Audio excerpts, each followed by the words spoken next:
It's Don Edwards. I want to welcome you to the second meeting of Strike Force for increasing Black home ownership in the District of Columbia. I'm going to serve as your lead facilitator. And so the very first thing I'm going to do is welcome our co-chairs. I see Director Cozart. Do I see Reverend Hagler? Well, Director Cozart, why don't you go ahead and make your initial welcome? And there's Reverend Hagler, he'll follow you. Welcome, everyone. Thank you for joining us. I hope you are still riding high from our launch event from a couple weeks ago.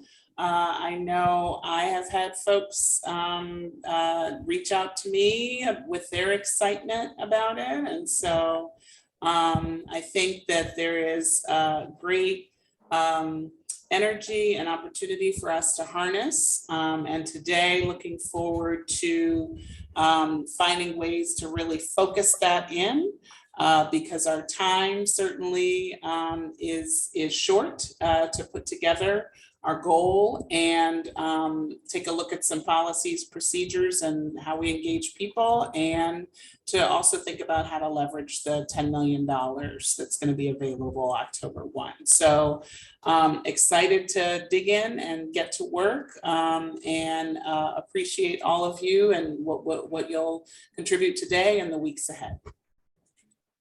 Reverend Hagler.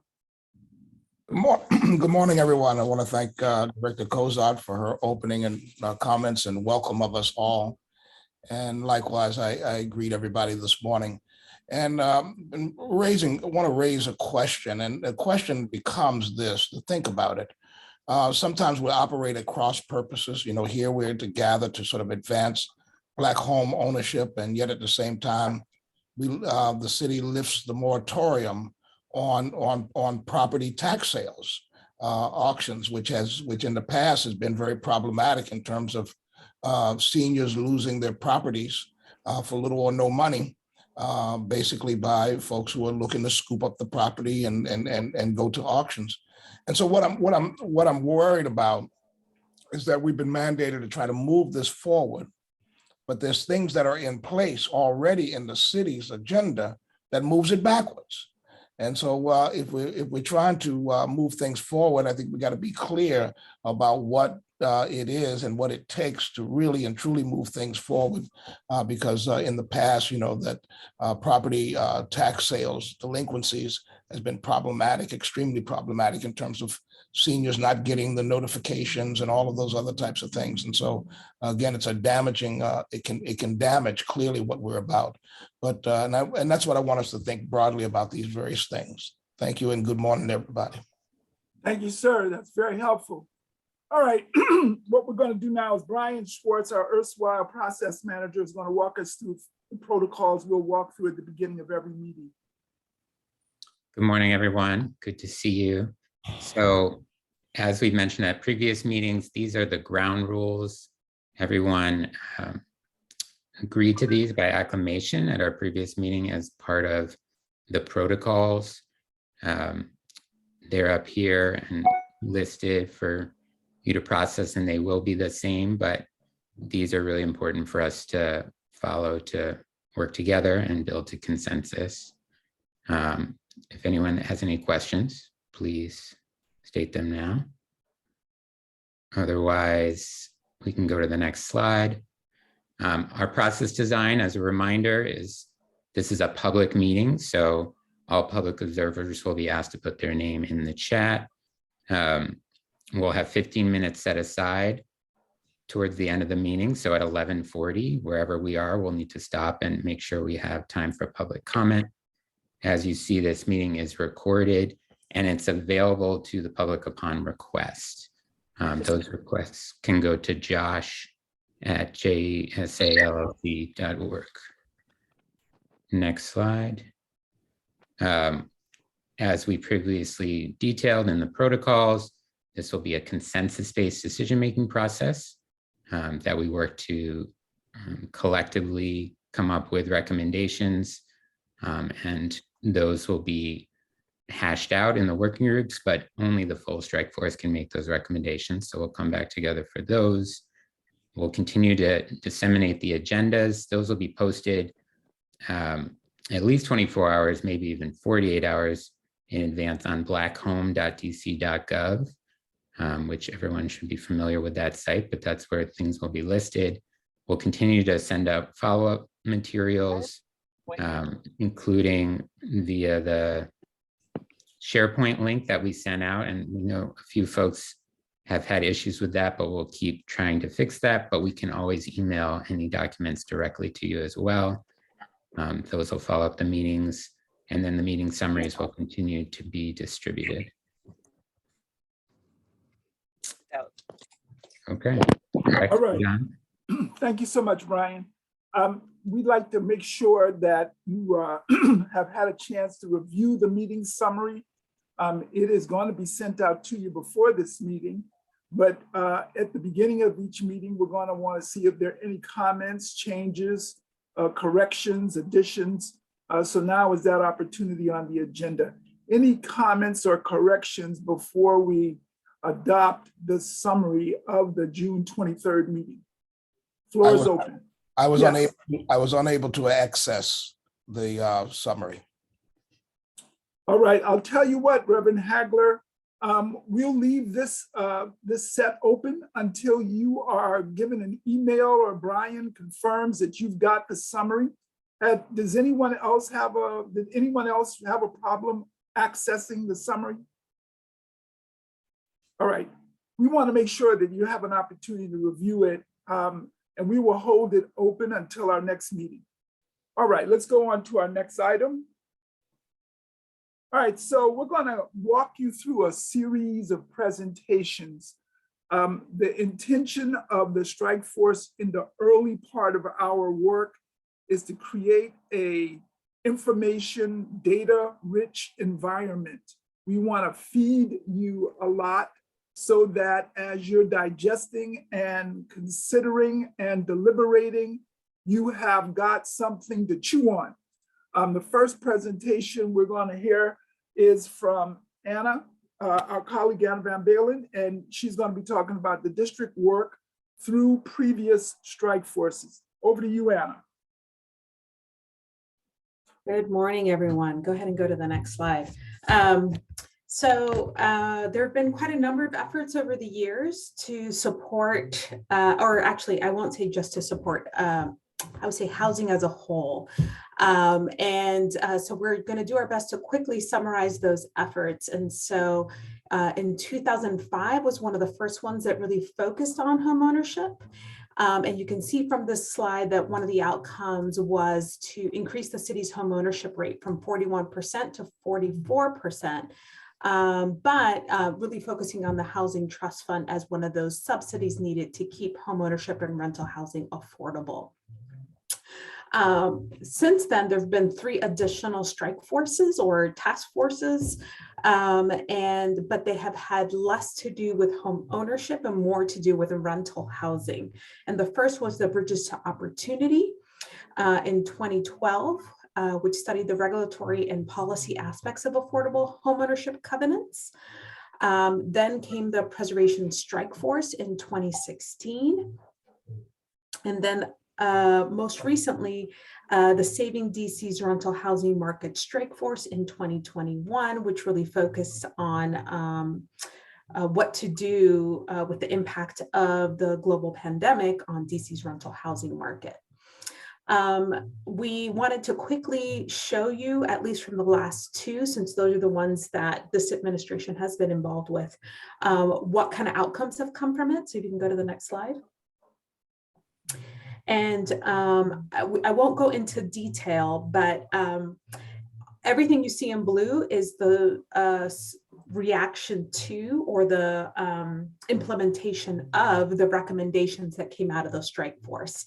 And so there were 6 that came out of the Housing Preservation Strike Force. And you will see that all of them were either completed, implemented, or are currently ongoing. In fact, for those who don't know, I actually came to the district as the first affordable housing preservation officer for the district. Go to the next slide. there were more recommendations that came out of the Saving DC's rental housing market strike force. And the way they did it was looking at near-term, mid-term, and long-term recommendations. And I would say of all of these, all of them have been implemented in one way, shape, or form, except for two that are pending, I would say, implementation. And it's a combination of efforts of using federal dollars. There were some policy efforts that came out of it. There's new ones that are going to be implemented as we just before the end of this fiscal year. And as well as some bigger efforts like the approval of the DC Comprehensive Plan that looks at issues like density. So overall, I think you can see from these last two initiatives, there's been a pretty consistent effort to implement the recommendations that have come out of each of these efforts. You can go to the next slide now. So I'll turn it over to Director Cozart to talk about the comprehensive plan. Good morning, everyone. So you received these slides ahead, and I just want to say that there are there's a lot of content here, but really what I want to do is set the context for this content, and you can think of the slides that are here about the comprehensive plan and the intersection with the Black Homeownership Strike Force as kind of a reference guide for you. And so what I want to do with my comments is just help you navigate that, because I would encourage us to think about, as we go into our work groups, ways that we can introduce these policies into the policies and the actions from the comprehensive plan into the discussions that we have in our work group. So just by way of background, the comprehensive plan is the guide for growth and development of the district. It's mandated by the Home Rule Charter. The mayor delegates to the Office of Planning the preparation and ongoing updating of that. It is a document that is approved by the DC Council and was most recently, the current version was most recently approved in November. And it included changes that really help us. It was really had a few different sets of priorities that were really driving it. Priorities around public and civic resources, COVID-19 recovery, racial equity, resilience, and kind of the number one thing was around housing. And there's really an alignment between what we're going to talk about in our work groups as it relates to policies and actions around preservation, policies and actions that support financing, and also policies and actions that support supply. And I'll just say a little bit more about supply, in that one of the big policies and actions that's not highlighted here is really around the increasing opportunities to increase density and do infill development along a lot of the corridors throughout the district.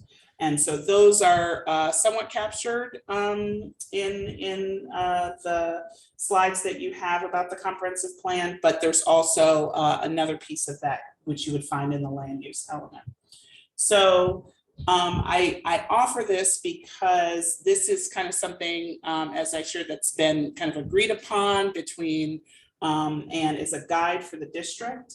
And these kind of action items, if you go to the next slide, the action items that are related to housing in the comprehensive plan, they can be some action steps for us to consider when we think about both setting the goal for Black homeownership, and then also our 2030 goal, and also ways that we could leverage the $10 million fund. So I would encourage the working groups. We have one of the ones that I want to highlight here is the action item that relates to HPAP. You're going to hear more about that later, but this, you know, for the financing work group to really think about this. The mayor, of course, when announcing the strike force, made the announcement about the increase in the HPAP award. And so there's some efforts underway that might be really helpful for the strike force to give some input on how we think that might help with the issues related to financing specifically for Black homeowners. We understand for DHCD that HAP utilization, 3/4 of HAP users are Black. And so what are the questions about increasing that over time, and what are the ways that this increase in the award could be helpful? And it might also be helpful to look at data to help us think about kind of what would be the impact of that increase, and are there some other steps to potentially take? So that's one example of thinking about the intersection of an action item from the comp plan and the charge of the Black Homeownership Strike Force. There's also actions here about preservation. Actually, can you go back to the previous slide? Because the previous slide has the bottom two actions here about foreclosure prevention and protecting homeowner equity. This is something important for the preservation group to think about, but also the supply group. As you'll probably hear a little bit more about this, but the Homeowner Access Fund, using funds from the American Rescue Plan, can really be that thing that can assist homeowners that are struggling because of impacts during the pandemic, to really hold on to their properties and their home ownership. And this is also a supply issue. If we think about, more folks taking advantage of resources that are available, we had a conversation during our launch when we were at Howard, where we talked about this when we were looking at people who are at different points in their home ownership journey and what are their challenges. We talked a bit about kind of the amount of our supply that is lost because investors may come and when homeowners are struggling, they may come at a time and provide immediate relief, but that takes something out of the housing supply that might be available for a would-be Black homeowner, depending on kind of where they are in their journey, as we talked about it. So as we think about it, what are ways that we turn up the dial on some of these action items and steps that we've taken? What are ways that we focus or target them? And what can the data tell us about what is the right, or what are the right set of investments that we could make that are really going to help close that gap? So those are my comments. I hope that helps you kind of navigate this laundry list of action items that are here. And I'm happy as we go forward to provide a little bit more context, engage in some dialogue, et cetera. So I'm going to pass it back to Don. All right, Anita, thank you very much. Anna is going to come up now and talk about some of the existing home ownership programs in the district. This was a comment raised in our last meeting. After we finish with this presentation, we're going to stop and see if there are any questions or comments. Again, we're feeding you some material, data, information, but we want to make sure that we give you an opportunity to comment on it. Anna.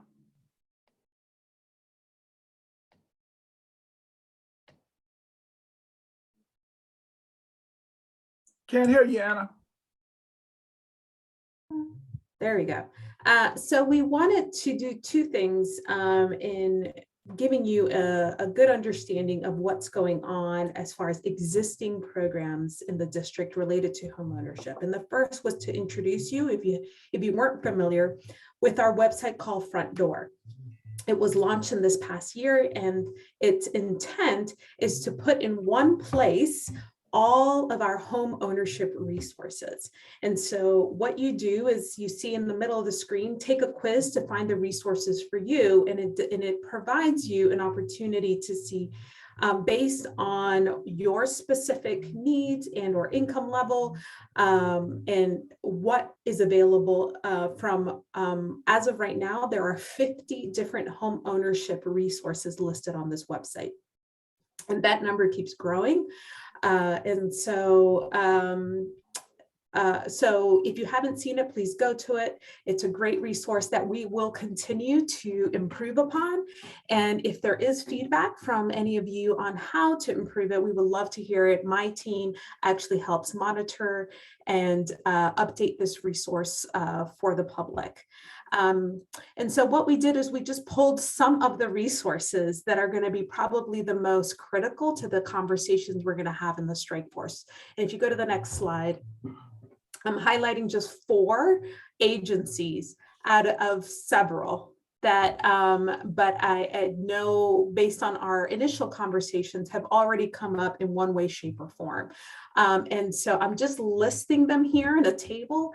Our hope is as we delve into the working groups, we can provide you with a more in-depth understanding of some of these programs, because I think it's critical to understand the role that they play in what we may be thinking of moving forward. And so for DHCD, we're listing just a couple of them, but HPAP is the one that everyone talks about. It's the district's home purchase assistance program, as well as its EHAP, which is the one for DC employees. Homeownership Assistance Fund, which is the new program that was just recently launched 2 weeks ago to assist people who are behind on their mortgage payments, but also property taxes, insurance, HOA fees, etc. It's a very key resource for those who haven't been able to get assistance because of any impacts they have had because of the pandemic. So there's a website for that if you want to learn more. Certainly inclusionary zoning is going to come up, housing counseling, as well as yeah, so we did our best to list all of the acronyms, Harrison, here. But yes, happy to explain if we need any additional information. All of this is available online.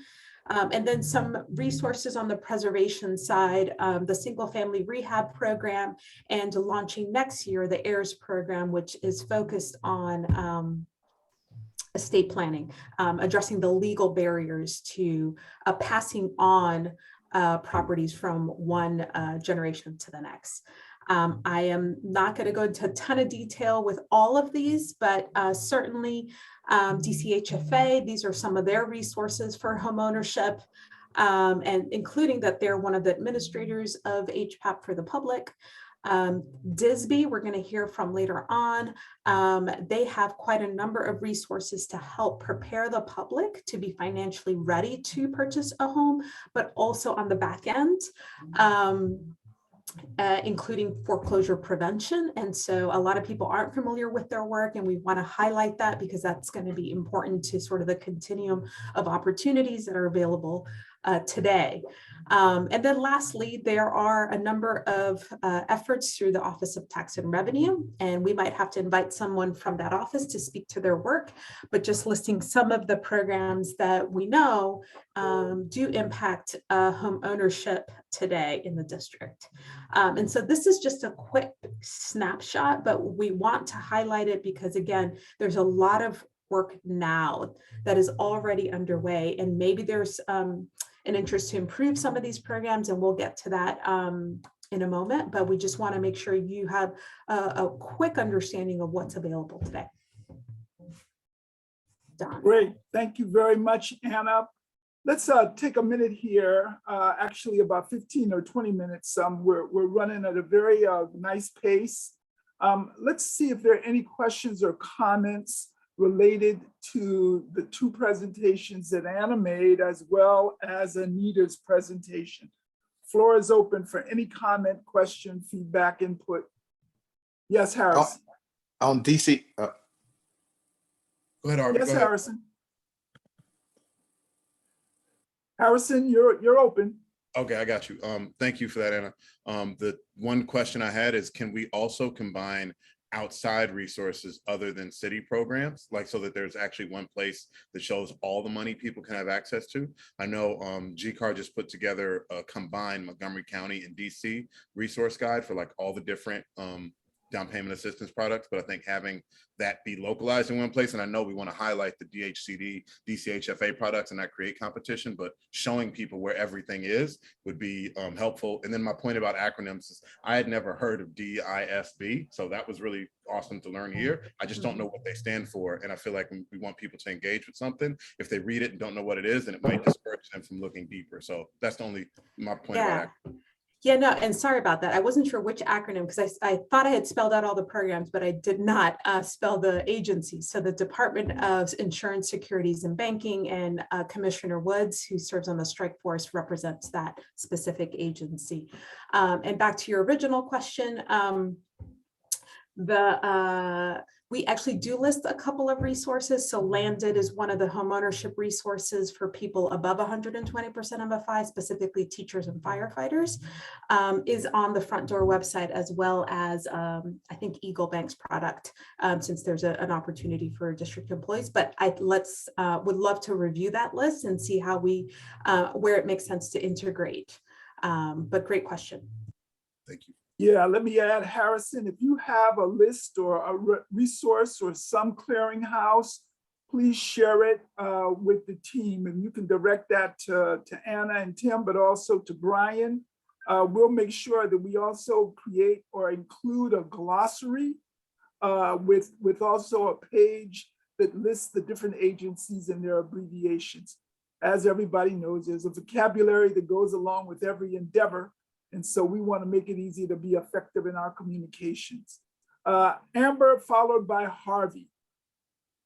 Good morning, everyone. I have a comment and a question, and both build off of two things that Anna said. I do think it would be helpful to get representation from the Office of Tax Revenue, and also connecting that to the comment from Reverend Hagler and how that sits within our overall goal and charge. I recently met with them a couple of days ago, just given the racial equity implications of that sale.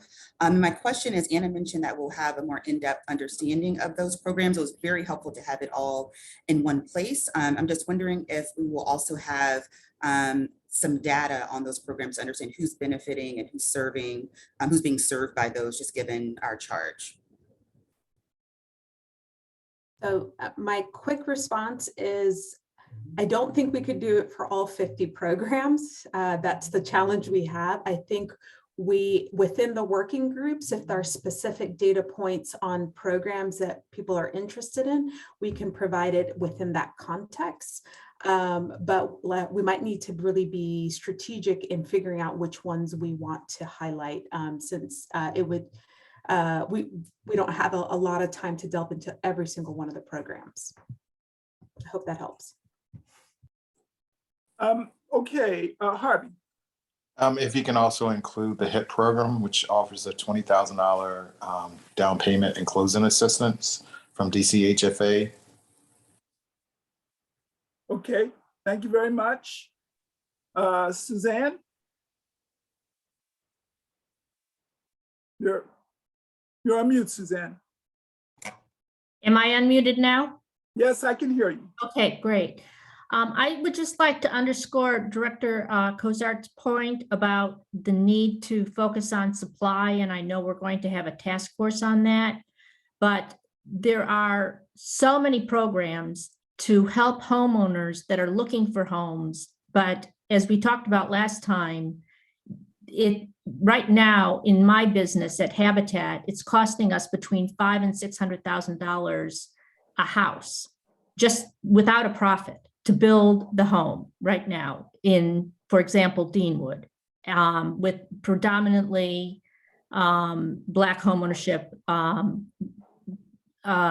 in mind. And the need to look at subsidies to increase supply is critical. And I know we're going to go into this more deeply, but we've got a lot of programs for people who are chasing after homes that don't exist. Thank you, Suzanne. Reverend Hagler. Yeah, I just want to ask a couple questions, that sort of clarifying type of questions. In the chart that was presented with the affordable set-asides in condo conversions, it said that it should be 20%. And is that a wish or is that a demand that's placed on condo conversions? That's one question. And the other thing is this criteria applied to new development at all? Anna, someone?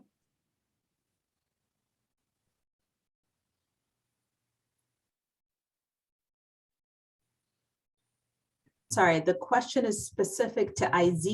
Is that what you're referencing, Reverend Hagler? Well, I started out with the condo conversion set asides that said it should be 20%. Is that a demand that it will be 20% or it should be 20%? I am not the expert on that. I'm trying to see if one of my colleagues here might have the answer. Otherwise, we would just get back to you. Right. And the other part of the question was, does that apply to new development? So so that was part of the one of the action items for the comprehensive plan. So I think we'll need to get back to you about the implementation of that as it relates to, is that a floor? And does that apply to new development? So let us get back to you about that.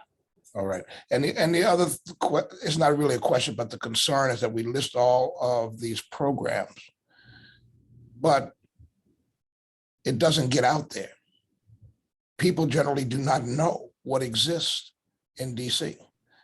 And so that becomes another issue that somehow we got to address, that somehow people can know what's out there. The numbers of people that can be served, because we can put programs together, but we don't have a robust way in which to serve people, then people do not get served. And so I think that that's a part of that's something that's got to be defined as well, because you can have programs, but unless people have access to it, and unless there's also a mechanism to serve folks, they don't get served. So Reverend Hagler, it sounds like you're asking an efficacy and effectiveness question, which could be potentially responded to both through the lens of public education, public information, but also through what individual agencies are doing. I see Commissioner Woods' hand up. Maybe Commissioner Woods has a response to some of that. I have a response, but also a sign on, if you will. I do agree with Reverend Hagler. What I've seen in government is that a lot of our programs aren't always effectively marketed. And so one of the things I would recommend is if we could identify how the programs are marketed and what that medium looks like. So are they promoted through radio? Are they promoted through certain centers or certain organizations? Particularly as government agencies, we have a lot of partnerships with nonprofit organizations. And so sometimes that work is marketed through those organizations. And so it's an ongoing struggle, something my team and I have talked a lot about. How do we do a better job of effectively marketing and promoting all of these wonderful programs to make sure that residents know about them and take advantage of them? Thank you. I see Suzanne, your hand's up. No, I'm sorry. I meant to lower it. Excuse me. All right, no problem. Someone else, Babatunde. Good morning, everyone. I have a comment. At the last meeting, we discussed the potential of using a housing voucher as an instrument for purchasing a home. I'm not that familiar with that process, how that works, but I think that presents an excellent opportunity to help people move on the path to home ownership. And it wasn't listed on the list of available programs. I don't know if that was because it's a federal program, and so it probably comes under different guidelines, but I think that's one program or one opportunity that we should explore a little bit more. It's a program that already exists, and I'm sorry, I didn't mean to cut you off, Director Donald. Go ahead. That's your program. Well, it is, and I don't have all the details on that. Actually, I know that we do have a home ownership program for people who have a housing choice vouchers, as well as for some who are in public housing. I know that the take-up has been very small. I don't know if that's because of resources or program implementation, and I'm happy to go back and look at that more closely for our next meeting. Thank you. So I see a few comments in the chat, and I want to give those individuals a chance to speak. It seems to me that Mr. Asante Muhammad, you had a question or two. Yes. No, my question was just that, because I know it can be hard to try to do outreach to, everyone or what have you, to large groups. So I was just wondering, is there already targeted outreach to city employees, DC city employees of these programs? That seems like a focused area that, could be possible. So just wondering if there's already, that type of targeted outreach to DC city employees of these programs. I think I can jump in there. If you're talking about EHAP and, side by side, if you're looking at kind of HPAP versus EHAP, I would venture to say that EHAP is fairly well known, and it's something that I know when we onboard folks, especially since we administer the front end of the program, it's part of the onboarding we do is to let people know about our programs, including EHAP, but we've done other targeted EHAP sessions at different agencies, around the government, and then kind of zooming out, as was mentioned before, a lot of the front end of all of our programming, including our homeownership program, happens with our community-based organizations that we fund to do housing counseling and a lot of the intake of the programs. Catherine Allen, I see your hand.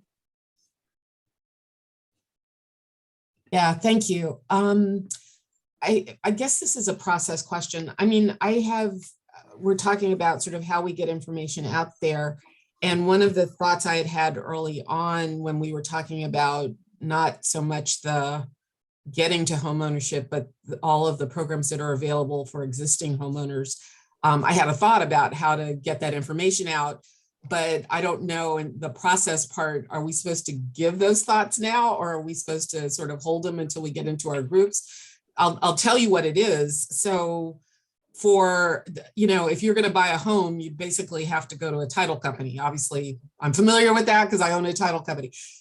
It would seem to me that this group or the city should give every title company a list of all of the programs that work, that will help a person stay in their home, make repairs, do all of that sort of thing. And that we give it out to every closing, give it out at every closing to the people that we close homes for. I mean, that's at least one way to make sure that they get in their hand, how to use some of these programs. So anyway, just a thought, but I'm not sure process-wise or procedurally how we get those kind of thoughts out. Well, Catherine, you just go ahead and give them out. If you start giving out too many, I'll let you know. But you go ahead and give them out whenever they pop in your mind, okay? And let me say that, it seems to me that what we have gotten here, and Director Donald, I see your hand up. What we've gotten here is, if I wish I had $1 for every time someone raised the question, well, why doesn't government do a better job of informing its citizens, its residents? Well, that's a complicated issue, especially when the population is constantly changing, and as it becomes more diverse, you have to have many more ways to communicate. But it's clear, and I would say that you have as a strike force raised the question that we need to give you some idea of what is the kind of minimum activity that government is engaged in. Then you get into non-governmental information activities. That adds a layer of complexity, but it is legitimate because how can people take advantage of things they don't know exist? So I'm going to now, make it easy for Director Donald to answer and demonstrate that she has a solution. Well, it's actually a perfect segue from Catherine's comments. I was going to add on to that. Totally agree that we need to make sure that we're providing this information. I would say to Catherine's point, but in multiple ways, right? And I do think that that would be some good work for the strike force to do, since we have a diverse and intentionally diverse group of members who represent multiple sectors, private sector, nonprofit sector, government, because it's not all government. But as Catherine pointed out, so she's a point of contact at a point in the process, but that's at the end process, Catherine. So if people don't know that they have access to down payment assistance or closing costs or other things, they may not even be showing up at your door because they don't know that they're in a position to buy a house. But certainly that is one point. And so I think if we all think about what are the multiple points where information can and should be shared without overwhelming people. And that's the other thing. We do have a plethora of resources. It's very impressive. And we should start there with looking at what programs work, which ones are underutilized. Do we need more money, or do we just need to implement better, or do we need to just get the information out before we can even go to say where are the gaps, right?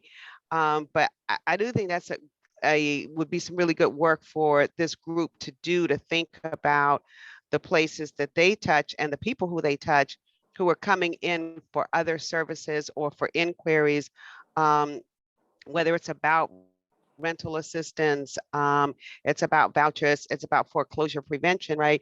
To then link them to the various resources early on in the game, and also to just since we are trying to increase the number of Black homeowners, to make sure that information is available for people who didn't even think that they may be able to own.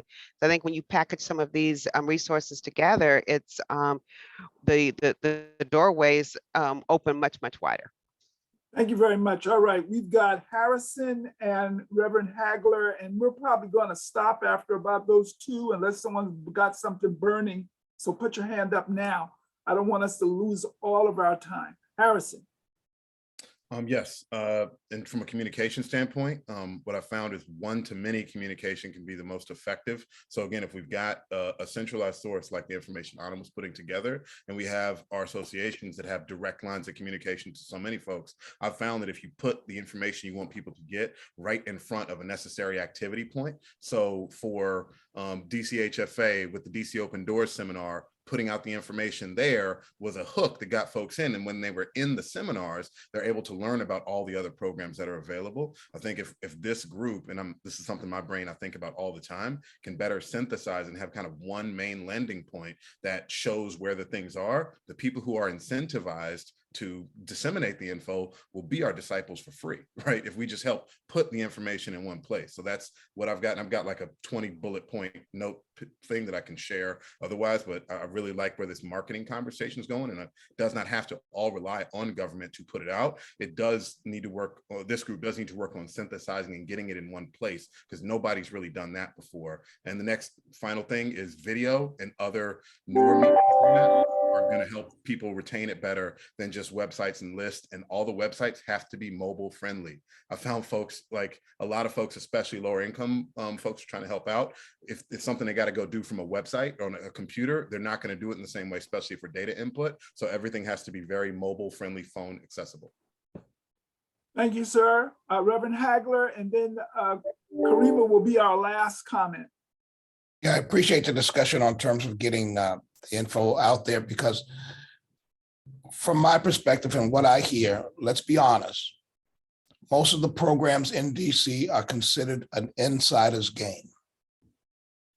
That it is only really accessed by a limited few, limited programs that basically push it, right? And so it's very exclusive. And that's problematic, that things that are public are seen as an insider's game. And that's partly what we're dealing with here. All right, Reverend. Very legitimate. Thank you for bringing that up. Karima. A couple of quick points. One, I would say for at least for DSB's programs, they're pretty accessible to all. And so I do want to make sure that, folks are aware that our programs aren't necessarily designed in that way. And we've been effective at really partnering with other government agencies to provide information to district employees and also more broadly to the community as well. Just want to circle back to Director Donald's point. I think it was a great point. And if we could be strategic in our thinking around how we can provide the information and resources to homeowners at every stage of the process, from the front end, the middle, phase, and then on the back end, to Catherine's point, I think could be highly effective and something to be explored. Also, lastly, just want to add, I know that the city was effective in having a housing fair every year. Correct me if I'm wrong, Drew and DMPED team. I believe it was like Housing Bloom Month or something like that, where there was, a constant, information that was being provided to residents around the various resources that existed, but also an actual housing fair that I believe was at the convention center. And I think that was an effective way of getting information out as well. Thank you. Anna, you have the absolute last comment in this section. So I agree with everyone's point regarding increased outreach, and just want to continue to reiterate that, please think about Front Door as that opportunity to bring everything together, because that was the intent in creating that site, is that we know that there are a lot of resources out there that people don't know, but this is a good tool moving forward to utilize at all the different access points that you're all talking about. So I am grateful for this conversation. So one of the suggestions that emerged in the chat, which is relevant as we move into our next presentation from Timothy, is about the strike force topic areas. We have mentioned previously the expectation that we would probably be more productive and be on schedule with our recommendations by breaking up into smaller groups. It's not an either or. We're going to, in parallel, continue to meet as a committee of the whole, as a working group, and we're going to split off into focus groups, topic areas. But one of the ones that Director Donald raised was, did we want to have an additional working group that would focus on marketing? I'm not going to weigh in. I don't think anybody at this point wants to weigh in. But I do want to say before Tim comes that these are really a proposed set of working groups that we can break into. It is not intended to set limits for the strike force, nor is it intended to be the final word. We're going to have a discussion period after this, but it was really important, I think, as a result of the discussion we had based on Anna and Anita's presentations, to get your input before we go into this conversation, because there's a logic that says, as we identify intervention, opportunities for interventions, we need to make sure that we're going to provide an opportunity for strike force members to talk about them further. With that, I'm going to turn it over to Tim White, who's going to walk us through these proposed strike force topic areas, the way that we have imagined breaking the strike force out into each one of them, and then talking about their charge and their tasks. Tim? Thank you, Don. I think I appreciate I will say, Brian, if you can go to slide 25 first, so you can do that portion first, and then we'll go back to the questions part that I'm going to address for related to the topic areas. Sure, and I think Nina's pulling it up. Nina, go ahead. Okay. Go to slide 25, please.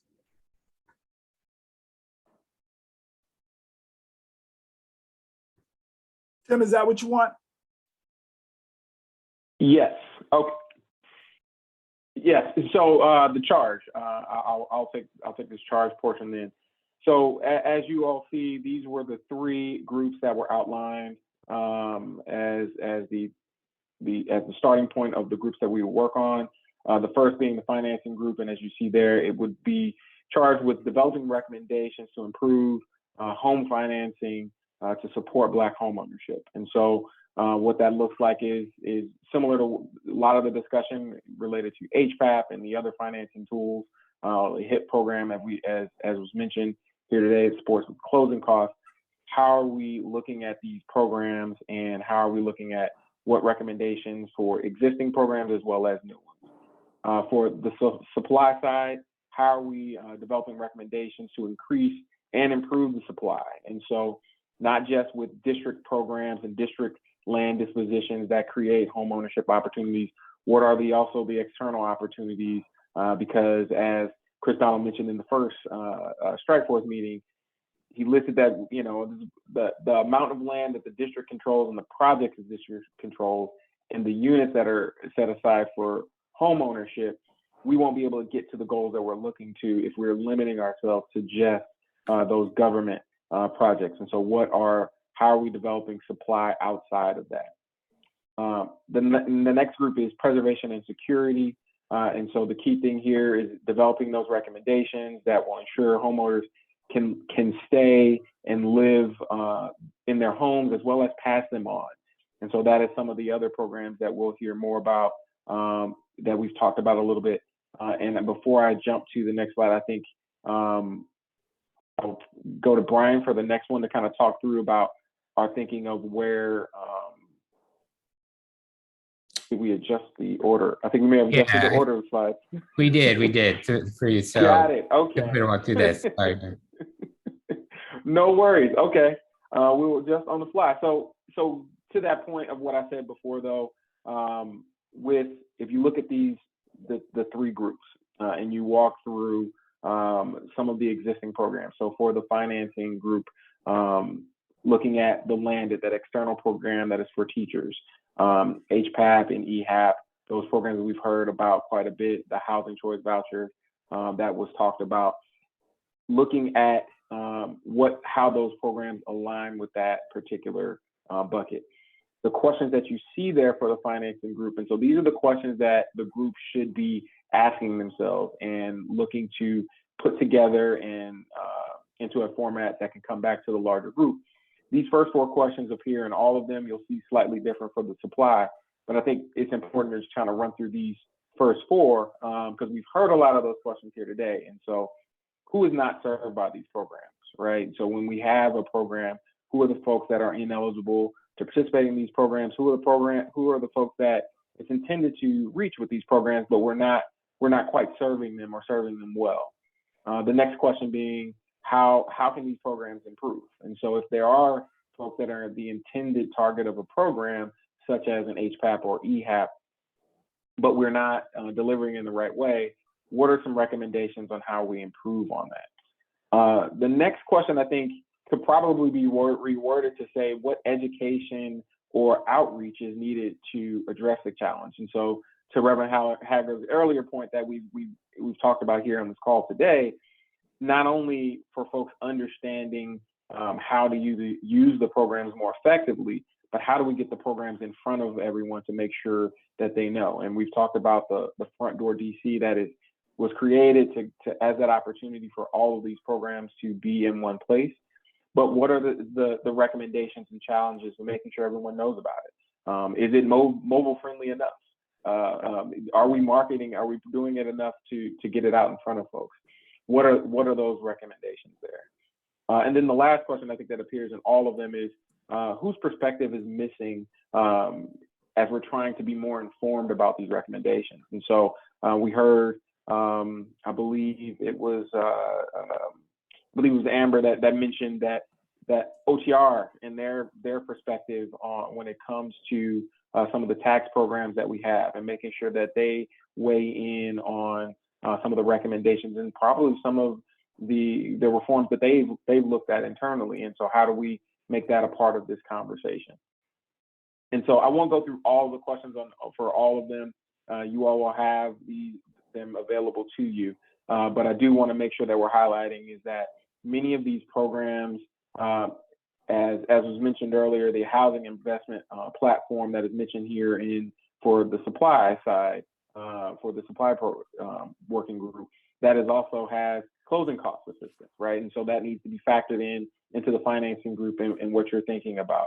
The vacant to vibrant, the dispositions that happen for here at the Deputy Mayor's office, for preservation, as we talked about, OTR, thinking about the OTR programs that are available for keeping folks in their home. I'm drawing a blank on the name of the program that is not listed here, but it allows for if it is your permanent residence, for you to have that discount on your taxes and minimizes the increase that you see year over year. Is that program working effectively? The single family rehab program. And so you all will have that list of these programs. You'll have a detailed list with a description of those programs, and so you'll be able to reference them. But we've highlighted them here as the key programs that we think align with each of the groups, and how do we make sure that you all are looking at those and making recommendations to that. There's a slide here where I'm not sure if you have to go back a slide or you go for this one.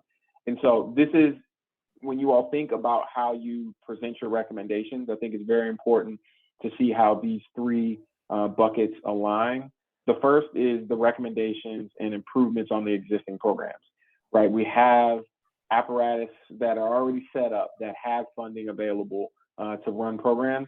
Reforming those programs is definitely the quickest path to make sure that residents that are in the most need don't wait as long. And so reforming those are critical things that we want to make sure we're hearing from the strike force members. But what are those new programs or policies? And so as Catherine mentioned, offering information about preservation programs at their closing is a great way that you have new homeowners that have a lot of questions. First time home buyers. I would have loved someone on our home when we first bought it that is to hand programs to us right away and that we had at our disposal. And so what are those ideas that are aligning with new programs or new policies? And then the last bucket is, how do they come together?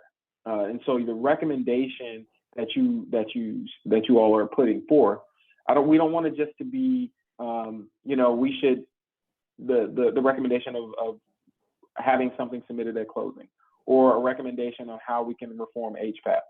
We want that information, and it's very critical and has its place. But we also want that to be tied to an outcome. How is this helping residents? How are people benefiting from this change? What is our ultimate goal that we're trying to achieve? And so that way, when we come back to the group and we're talking about the recommendations that you all have put forth, we all have a clear path of this is what we're trying to achieve, and any feedback that we provide to you related to that recommendation, it is focused on that outcome, not just on government operations or anything that needs to be tweaked. I think on the next slide, go ahead. I think that's it. We're now going to talk about the proposed populating of these different working groups. I want to say a few words before I ask Anna to come into the conversation, and then we're going to have a great discussion period. I know many of you have been looking at the chat, which has been a high energy place, and there's a lot of comment that we're going to surface in the discussion. But first, I guess I would say, please recognize that this is an opportunity, and really there's a strong desire for feedback here. This is a proposed population of the working groups based on background, interests, the work they're currently doing as strike force members. It's by no means intended to be restrictive. If you want to be on more than one strike working group, that would be fine. If you want to move out of the one that you're in into another one, that's a comment that's legitimate and credible. I would also say that it is, to me, very credible if someone wants to express a point of view that there should be one additional working group or more than one additional working group, especially since we've surfaced the marketing issue. This is an opportunity where the strike force begins to assert itself in a way that allows it to feel that it is going to be able to confidently and credibly make recommendations that they feel are actionable, but also on priority. Now, we don't want to assume, therefore, that this is the way that it must be done. We want you to feel like this is a way that is smart and works for you as a strike force. So before Anna comes up, I wanted to put those kinds of options out before you so you have an opportunity to comment as we reach this critical point where we're going to bifurcate, have the working groups begin to meet, and also continue to meet as a strike force.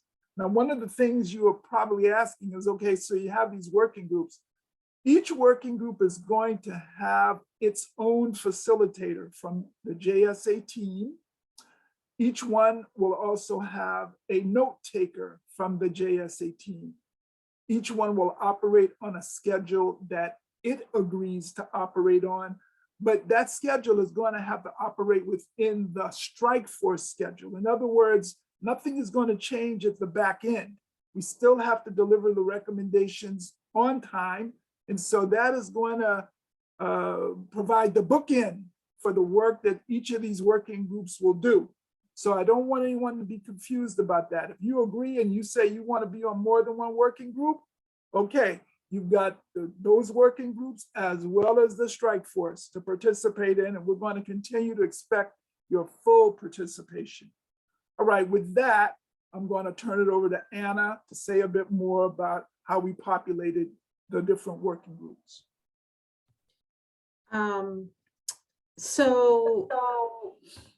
There's an echo.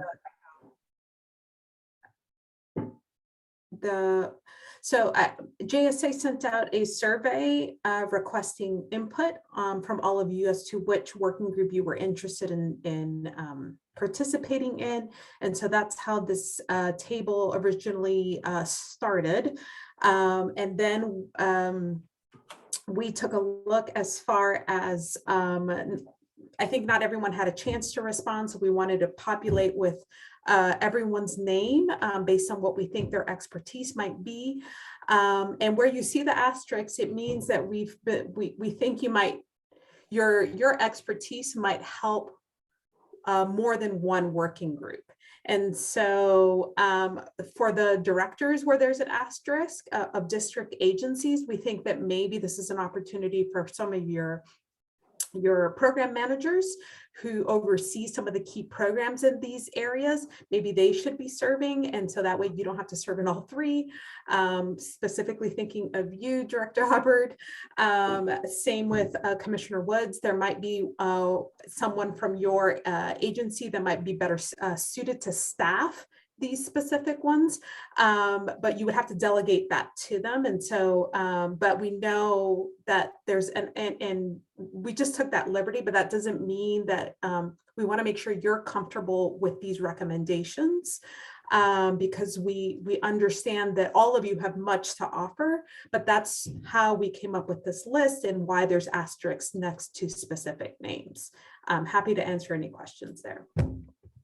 So one of the things, Anna, if I recall correctly, there was an interest also in adding, potentially adding other folks who are not on the strike force per se, but have expertise and represent resources, and pulling them in to serve as either technical resources or other policy resources for the specific working group. I think that was a desire that it was also expressed early on, and I'm just curious if you can speak to that. That is a great question, and I do, I know there's been mixed outcomes of that in prior strike forces, and so I want to make sure a couple of ways we've been thinking about this is, one, if we need someone to give us a presentation on a specific topic or a specific program, we can provide that in a working group, but that's different than someone serving in that working group. We're also interested in having stakeholder engagement sessions. So maybe there isn't like, we're very aware that we're missing some folks from the lending community, but we actually think that's a whole engagement opportunity that we can have with that community as it pertains to home ownership. So That said, we're open to how that works. It gets a little bit messy as far as voting and how recommendations emerge if we have additional members outside of the Strike Force serve on these working groups. But we are open based on what people are interested in. But we think that these are two other ways in which we could achieve the same goal. Thank you, Anna. So we'll open up the discussion in just a few minutes. I see Reverend Hagler, you had your hand up and now it's down. One thing I can tell you is we're not going to be doing any voting. We are going to be reaching consensus-based decisions, and we will talk about it and get it done. But this is how we have proposed to break out the strike force while it continues to meet as a committee of the whole. Again, that you should imagine proposed with all of this. You have an opportunity, and we are asking diligently for your feedback and input if you see something you want to add or change or comment on. And with that, I am now going to open the floor for any item. We are going to need to, however, I just want to remind everybody that at 11:40, we're going to switch to our 15-minute public comment period. And so we will get a time check at 11:35, but until 11:35, we can't proceed with a discussion about anything that has been raised up until this point. Floor is open.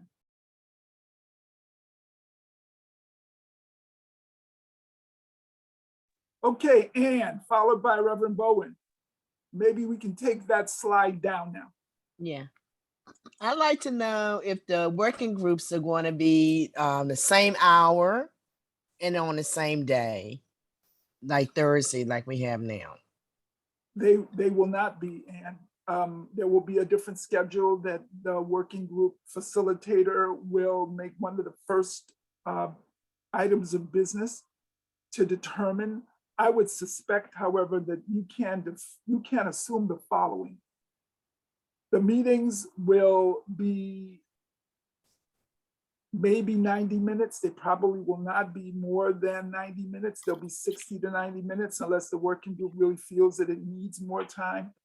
I can also imagine that given it's the summer, given the fact that it's already July and you've got to be done by August 15th, that you're really gonna come to these working groups to do maybe 2 meetings maximum. I would be surprised if you get to 3 in terms of really having enough people present.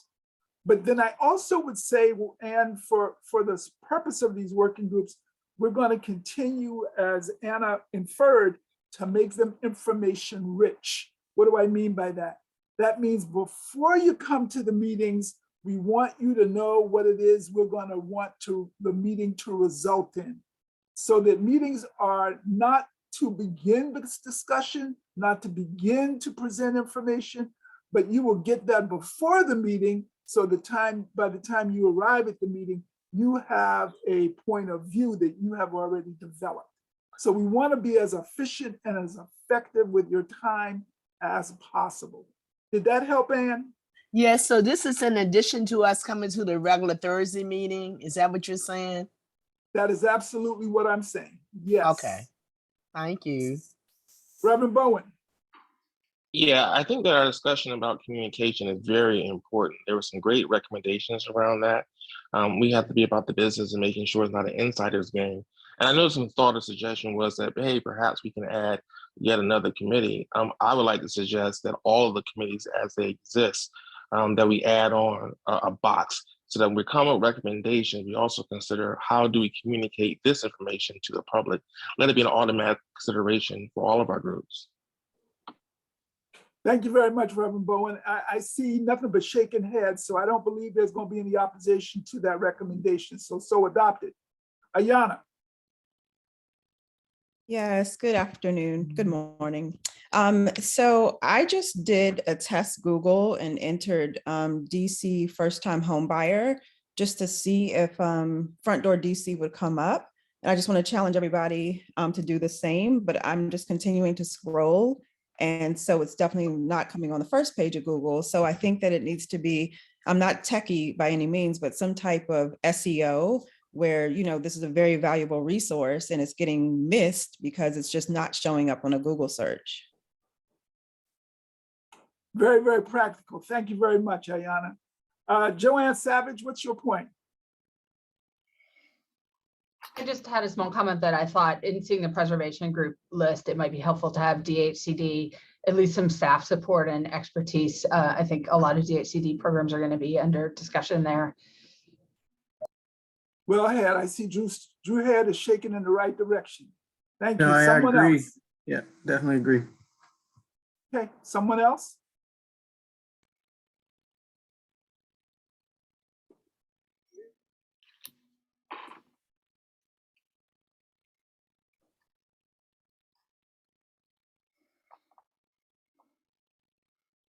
I'll fill the air if we got some quiet. I mean, I got some ideas. You just tell me. Well, we got air, so fill it.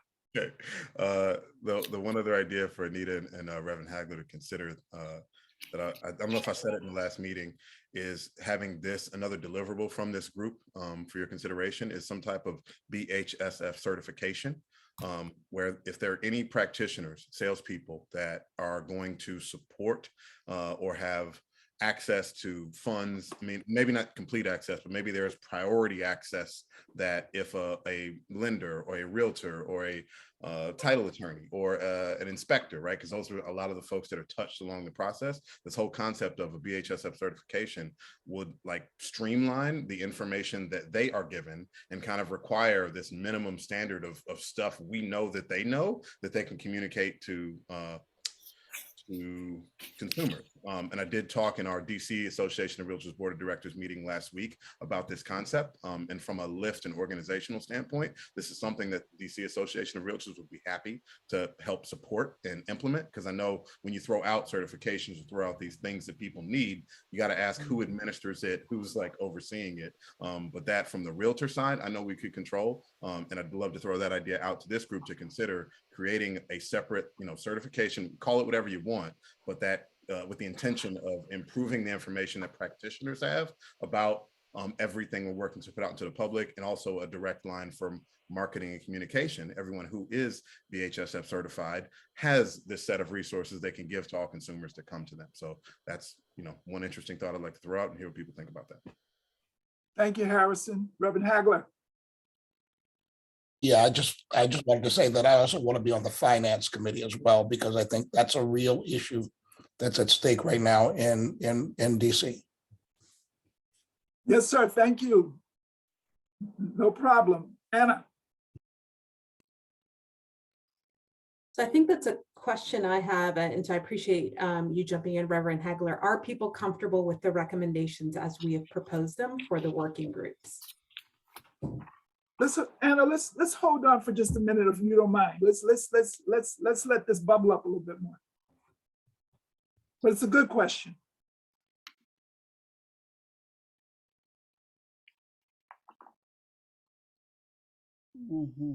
Sheila Alexander. Yes, not to be confused with the other Sheila Reed. I just want to raise my voice in the importance of having a marketing group focused on getting these outcomes to community. I was a DC government employee for 6.5 years, and I'm not sure that most of my staff did not know about any sort of programs that benefited them in buying a house. I can think like 1 out of 6 may have known about it. And I think that that's where my input would be best served, marketing. Okay, we've got 2 members, Reverend Bowen and Sheila Alexander. We've got 2 members right there. Yes. Someone else, the floor is open.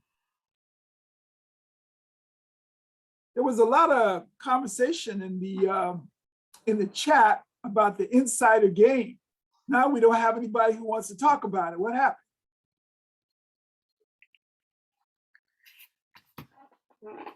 I think we should be really thoughtful and deliberate as we evaluate the resources that are available and the resources that the city has been leveraging. If you look at the HPAP program, for example, the city has committed between $8 to $10 million every year in that program for at least the last 2 to 3 years, and every cent of that money has been used and put out to district residents to buy their homes, right? And so we can certainly do more as we receive more. And I think a part of the conversation that the mayor has challenged us with is how can we do more? And I'm gonna let Drew speak all the facts and numbers because that's not my lane. However, as an administrator of the program, we've had a lot of success reaching a lot of people, and we absolutely could do more. We've been on the radio with a number of our programs talking about what we do. And, you know, Don spoke about this, and I think some others. We're sitting and we're complicated, right? And so everybody's not listening to WHUR on their way home from work every day, or WPGC, right? And so the question becomes, how do we meet people where they are? And I think that's a piece that we really should dig into and be collaborating with to make sure that as the people here who are public servants become those touch points, we kind of push people in the right direction. But we here at DCHFA are certainly willing to be good partners. Catherine Allen. Yeah, thank you. I guess Reverend Hagler, I'm glad your hand's up because I read that comment and my brain went a certain way, and then I heard other comments and so my brain went a different way, and then I saw the chat stuff. So I'm really interested in what you meant by it and who you think are who does not have access. I mean, there's sort of an obvious thing, but I just think we should have exactly what you were thinking about. Rev? Yeah, I mean, I think there's one of the things is that 36 years ago, I helped start a program that is now a national program, Neighborhood Stabilization Program. And we're here in DC, it's called NACA. And we've tried to get the DC government to work with us. The DC government refused to work with us because they have their own list of vendors. We're not interested in being a vendor, but we definitely want to make sure the money gets to people. Now we service thousands of people a year. That's the reality. But somehow, for some reason, I can't understand why, and nobody can explain why, that HPAP money refused to be linked to the consumers that go through NACA. I don't know why that is, and I don't know what other programs are suffering the same kind of malaise out there. Thank you, Rev. I don't know if anyone's going to respond right now, but your point is documented. Sasha Gay. Hi, thank you, Don.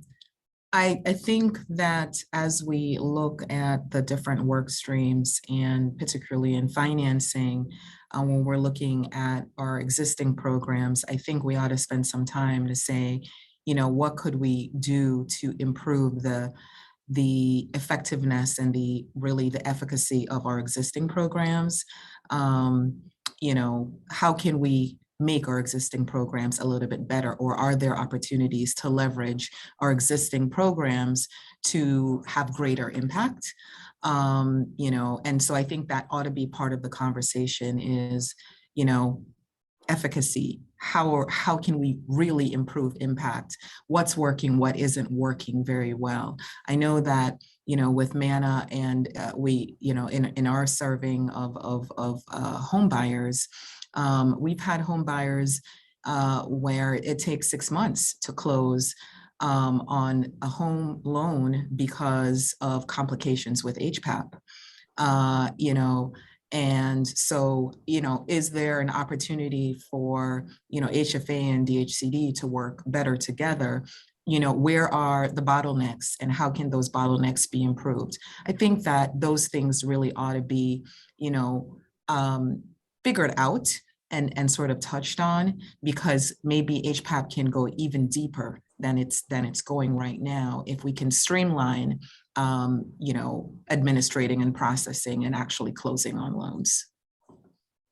Baba. Yeah, I have a quick question. It's more of a point of clarification on the financing working group. It seems that it's overweighted, I would say, on the home buyer from the home buyer's perspective. Is there some consideration on the development side? I believe Susan mentioned earlier that, the rising cost to even bring a unit online is close to it's between $500,000 and $600,000. I think reducing that cost would actually help to increase the housing supply. And just wanted to know if the financing working group is going to put some focus on that. And if so, I'd like to be a part of that. So just to clarify, the financing home ownership working group is focused on the homeowner. The supply working group is focused on all aspects of supply, including the financing for development. Okay, thank you. So one of the things I would say I've also heard here is that there would be some interest in making sure that we do bring to the attention of the working groups presentations by people in the district who are recognized as having a kind of point of view regarding some of these issues of supply, financing. I mean, in the district, in the development community, we have such a range of developers. It certainly seems something feasible that we could bring potentially to a working group meeting on supply, a panel, or at least more than one developer who are operating in different parts of the tunnel. So it seems to me that that's something that also should be considered. What I hope that I will hear, and Anita, I'm going to call on you, I hope that what we will do in response to Anna's question is actually recognize it's important that we really get all of your input and feedback. I know Anna wants to hear it sooner, and I hope that you will give us some more, but I'm going to leave that door open until tomorrow, because I want you to be very thoughtful about how we've got these working groups set up, because we're not going to change them once we start going. That's the one thing I want you to understand. It's going to be what it's going to be. So think about it. Think who else you might want to have come make a presentation. We've already agreed there's going to be a fourth one. We'll call it marketing, communications, outreach, whatever. But we want to make sure that we can go ahead and lock these things down and get them started. I have not heard any pushback on what's been proposed. So what we're really, I believe, looking for is any additional guidance that will come from you. Additional guidance is welcomed and desired. Anita. So I appreciate that, Don. I think that will be helpful for the various working groups. I think the other piece that I was thinking about is how helpful it might be to have some conversations about data, to the point that we have to come up with a goal. What do we learn about kind of our supply challenges, potential solutions, and how does that really advance that goal that we have around increasing Black home ownership by 2030. And so I think it'd be good to have some, I can already, think about for the supply, what are some of those kind of data points that we want to start thinking about as a baseline and start being able to track. So that's one piece that's important. And I feel like I've lost the other point that I had, which is why you write these things down. So I will raise my hand again if I remember it. Thank you, Anita. Someone else, floor is still open. We have time.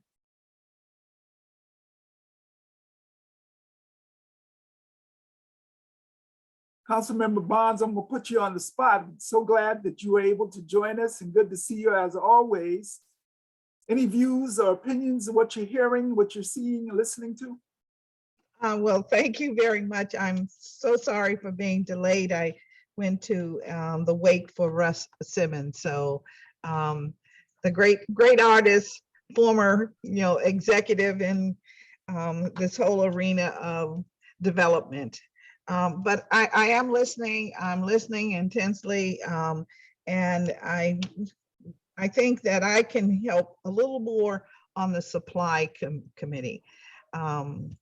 working group, because that's very critical now. We have a number of ideas and proposals at the council that we want to move forward with, and I could benefit from hearing from, this particular group of expertise. And I say expertise as opposed to experts, because you bring a variety of expertises to the table, and I want to make sure that we hear it all. This is a critical time. We want to make sure we are, when we look at supply, I think we're looking at supply like new, but we're also looking at how do we preserve what we have.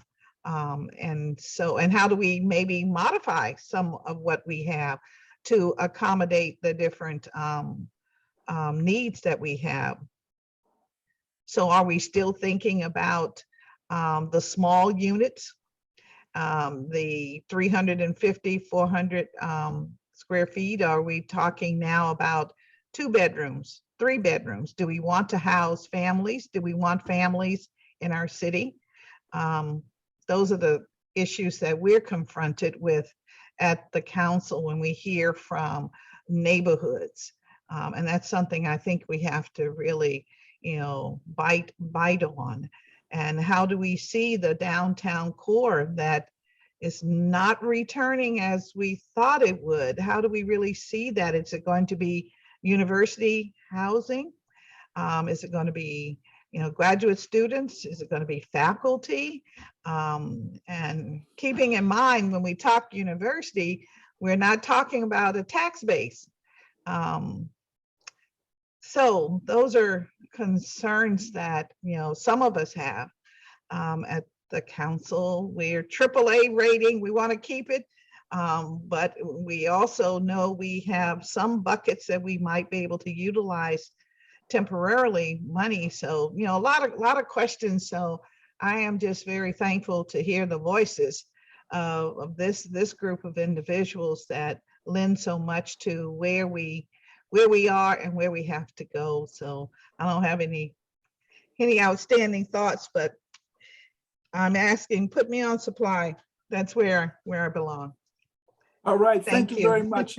Thank you, Council Member. It's always helpful to have your voice. All right, Anita, is your hand up for something new? It is, because I remembered the other point. I think for each of the working groups, it would be helpful. I recall that you had the charge, and some of the conversation that we've been having just now, I think emphasizes that we need to be kind of clear for each working group about your charge, or the charge that we each have, and kind of and finding, I guess, a way to communicate if one working group, if the supply working group ends up having a recommendation that we think might be helpful for the financing work group to chew on, like having a clear way of, sharing that with the group, I think would be helpful, because there is such a relationship, as demonstrated by this conversation just now, between all three. And we don't want anyone to feel like, if you're not on all three, the point doesn't get made. So if JSA could think about that and let us know what that looks like, I think that'd be helpful. I want to thank you, Anita, for bringing it up. We can let you know what it looks like right now.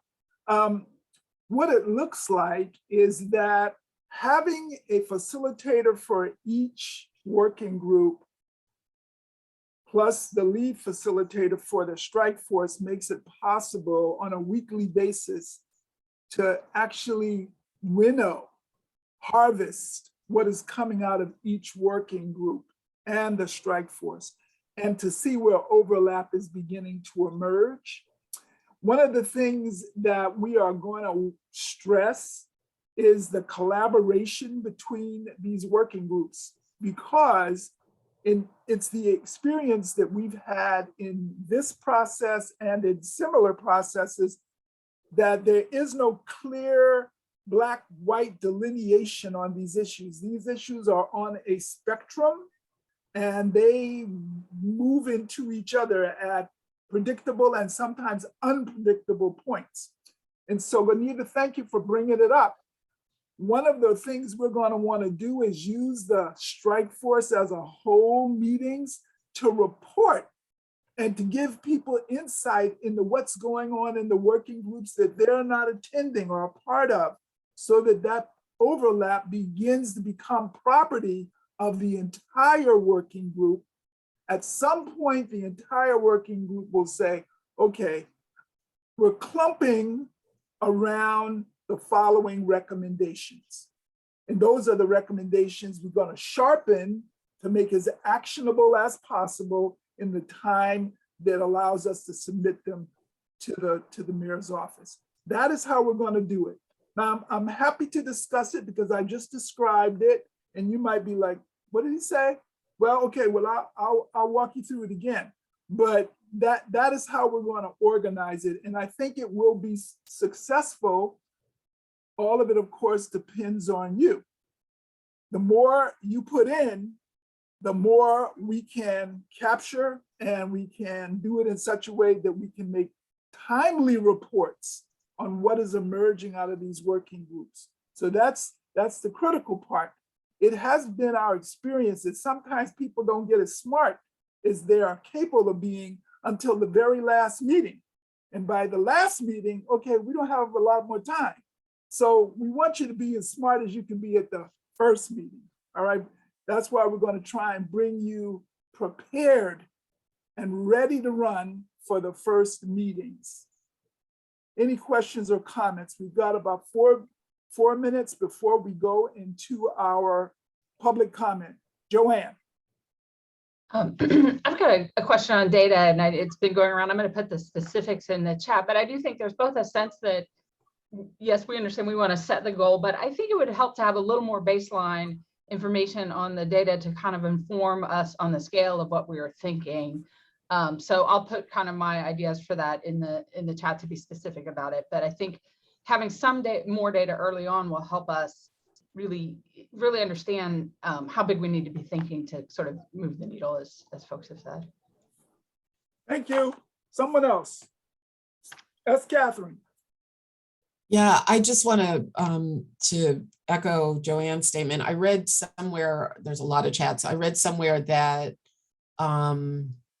somebody asked the question, like, what's the actual number that we would need to have Black ownership increase by? I think knowing that number, like, you know, on an annual basis to get to 2030, I think would be really critical. And I had mentioned this before, but I think it's worth mentioning again, which is one of the data points you guys showed is also saying how many we're losing as homeowners. So I think that it's really important to factor that in, you know, like, here's what we need to increase by, you know, holding the ones we're losing, sort of keeping that number in mind, however that works out.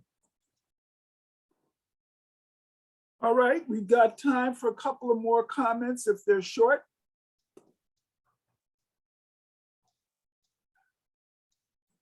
One thing that I might mention, Don, is that I think we talked about there are a plethora of resources. And as we get into these discussions, there's really a moment of reconciliation and figuring out how we streamline them together. I think that's probably more of our challenge than not having enough, right? But how do we bring, you know, HPAP, NACA, anything that Commissioner Woods is doing, and kind of knit them into this tapestry that really facilitate home ownership for Black folk, right? Because there's a tremendous number of things that are touch points, but because we're doing this convening and we're gonna have folks in these different kind of buckets, I think there is in that conversation a moment of power, right? So it's less about what's less effective and how we can be more effective together, and what those standards are. That's, you know, if you talk to Harrison, if you talk to some of these other bankers who I don't think we have any on the line, they're always pulling their hair out because I've got to do one thing for this program and something else for this one. And by the time I get done, I'm tired, right? So I'm going to take the path of least resistance and do whatever's easiest. And then we leave out a whole group of folk because they can't bring these really powerful resources together. So. All right, thank you very much, Chris. We're going to now open up our public comment period. Let me just say that this is a component of every task force meeting, only task force meetings as a whole. Public observers are asked to provide their name in the chat. We don't require any other contact information, but we would like to document your name so we can identify your input. Public observers will have 15 minutes set aside at the end of every meeting for commenting in the chat. And observers are asked to hold their comments until the end of the meeting. With that said, please know that your comments are going to be part of the record. And I do want to begin by thanking the folks who are in the public who've been listening in the gallery as such. The floor is now open for you, and I want to immediately recognize, I only know her first name, it's Amber. She has been waiting patiently and commenting in the chat. Amber, is there I don't know, can we open up, can we see what Amber has to say? Who can help me out here?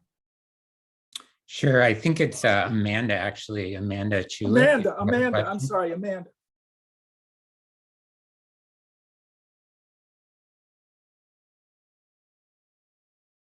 Brian, do we have a comment from Amanda? No, she just raised her hand a while ago, but we wanted to make sure to prompt her. But Amanda, if you have a comment, feel free to put it in the chat or to speak up. Anyone else? Here's a question. I know that there has been an attempt to inform the public of this strike force and to make sure that they know that they have an opportunity to comment. But this goes back to our earlier conversation about, okay, here's Amanda. Amanda, what would you like to comment? What would you like us to hear about? Don, she said she raised her hand by mistake, so. All right. Well, we want to make sure that different actors get an opportunity to participate in this process.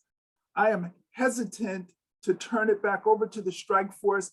If there is anyone in the public that has a comment over, let's see, between the 15 minutes would be up at 11:50. I'm going to recognize Brother Asante Muhammad and Reverend Hagler, but if there is someone in the public who wishes to make a comment in the chat, I will go right back over to you. Brother Derek, you got the. Yes, okay, just wanted to make sure I wasn't clear. Yeah, and just responding to what's been in the chat and just kind of reaffirming that again about, I do find having quantitative numbers of what we feel is needed to actually make impact, is essential, because we can focus on a lot of important programs, but if we think at best these programs, I saw one program, I don't know if it was how many they did in a year, I'm trying to remember, but let's say it was 400, and if you really need an extra 5,000 or whatever the number is, new Black homeowners, I just think it's important that we understand the scale of what we're trying to do. And so I just look forward to figuring out what we think is the number of new Black homeowners, and then we can have a better understanding of what types of programs are necessary to get us to that scale. And I think 2030 too is a very ambitious timeline. I know when we did ours, we started 2030. It was just such a radical change in Black home ownership nationwide. We said, well, let's give it 20 years, and we went to 2040. Thank you, Dietrich. Reverend Hagler. Yeah, this is about the public outreach and public comment. Are there various places in which this is being shown, or is it only one site? That's a question. Good question. Because what I'm looking at is that part of what we're engaged in should generate some robust discussion from the public. And so we might want to look at other vehicles to use simultaneously so that you can really sort of create a context where there are more eyes and more ears on what we're discussing here, and therefore really in a way sort of elicit more suggestions from the public. I think that's an excellent question, and I don't know that anyone, if Anna or Tim, you have an answer. I also think this is one of those opportunities where some partnership between government and non-governmental would create an opportunity to use some existing resources. Technology allows us to do a lot of things. So I think that that is a well-stated proposition to examine further.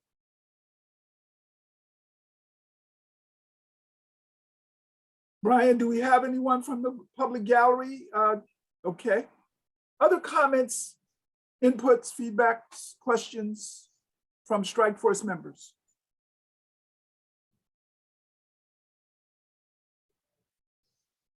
All right, I see David Selman. What does the 20-year comp plan goal of 44% home ownership outcome look like generally for the district for Black home ownership? How consistent is it with the 2030 Black Homeowner Strike Force charge? Thank you very much, Mr. Selman. Who would like to respond to that?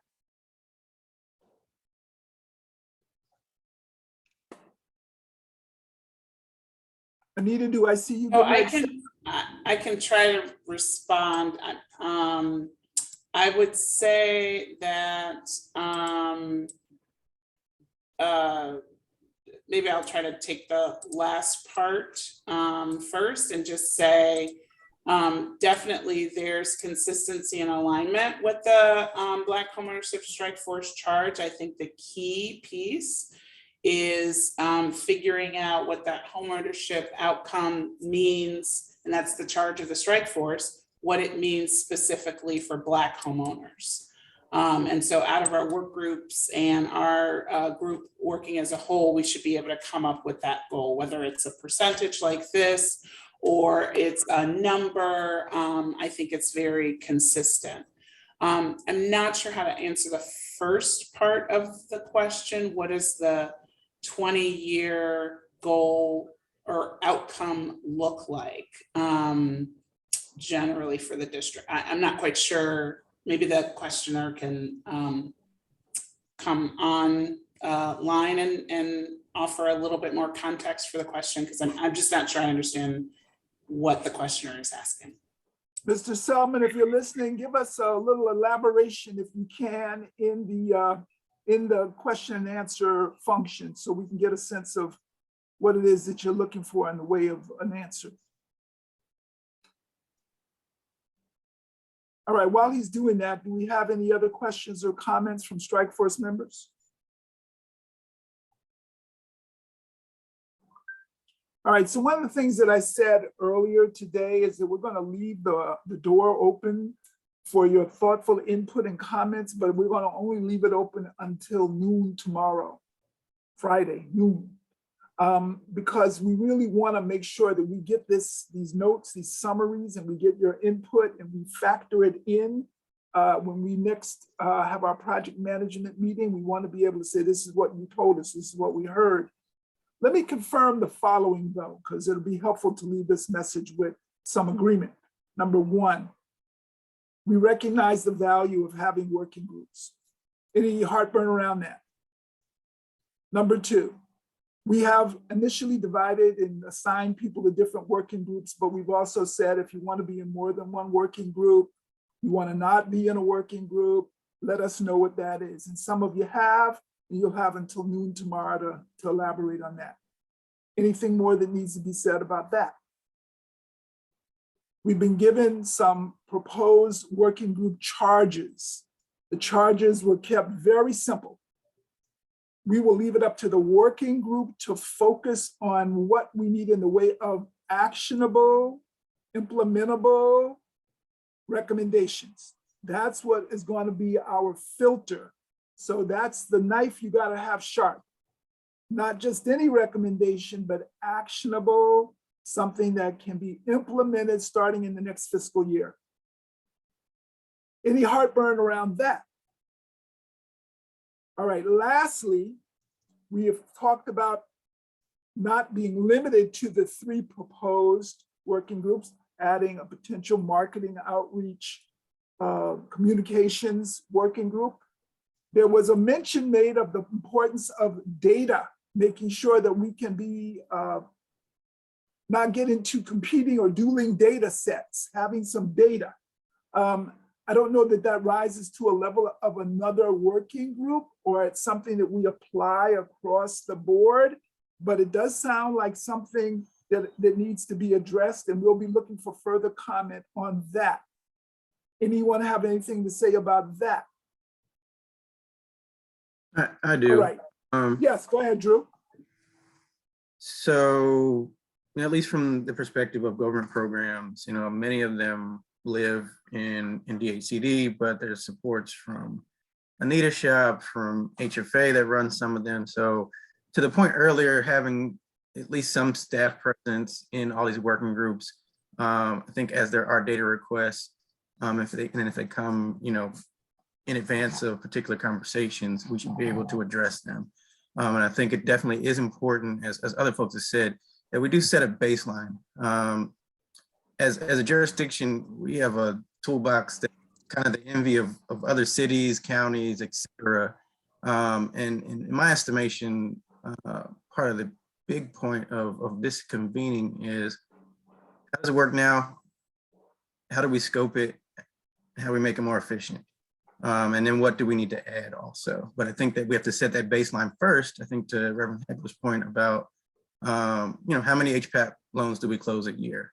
And start at that as a factual thing. And then what we can add to, I think as Chris said, knitting together other programs, seeing if they married a NACA or some of the other complementary programs out there, but knowing what we do now, whether it's good, bad, or indifferent, and building on that. Thank you, Drew. Other comments? We still have a little time.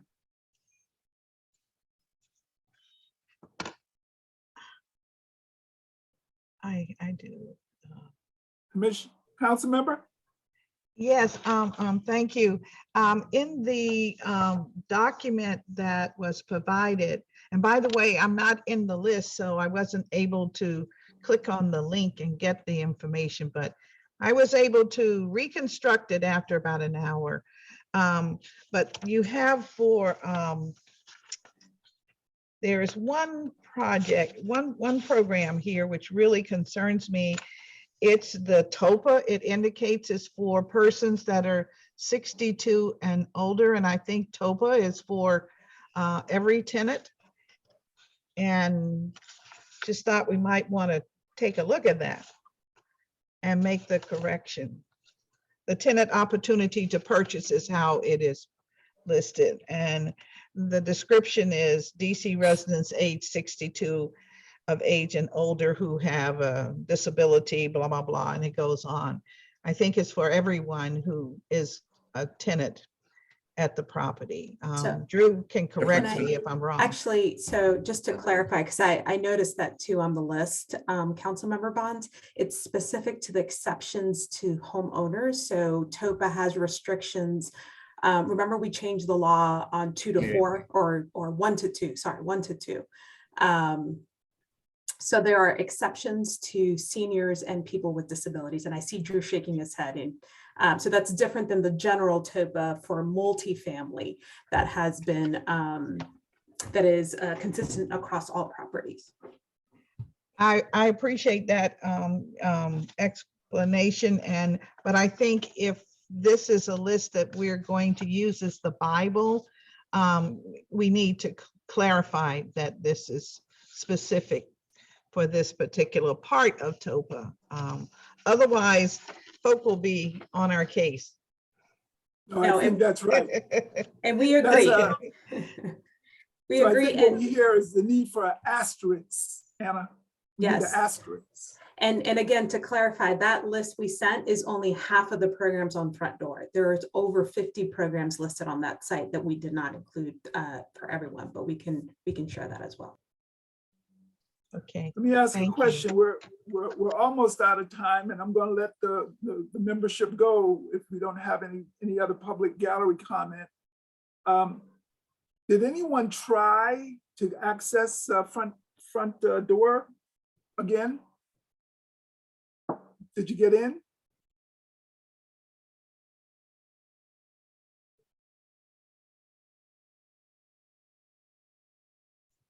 Well, it's something to look at. I think we definitely had a rich and vibrant conversation today. We got some new inputs. Karima, what'd you find? I haven't been able to, I haven't tried to access Front Door. I did have a question about one of the programs listed in the PDF that was sent. It's a program called Landed. I've not heard of that program before. It didn't indicate what agency administers that program, but I am curious to know more about it, particularly because it's not for first-time home buyers. Okay, we can elaborate an answer to that, okay? Okay. All right, anyone else before we conclude this meeting? I'd like to say, like Councilmember Barnes, when you send that link, send it again because I had a hard time getting into that link also. And the only way I got in it was through another person that answered Brian on the link, and he sent it, as a PDF. So the link needs to be cleared up where we all can access it a little better. Yeah, I appreciate that feedback. Yeah. We'll make sure to do that, and also email directly documents to anyone who needs them. Yeah. All right, let me thank everyone. This is how we're going to roll. 2 hours of intense attention, hopefully richly informed, opportunities for comment, feedback, input, and then assignments that you have to do on a timely basis in order to get all the work done we got to do. I want to thank you. If I don't speak to you again, have a safe day and a great weekend, and we'll see you again next Thursday. Same time, same place. Have a blessed week, everyone.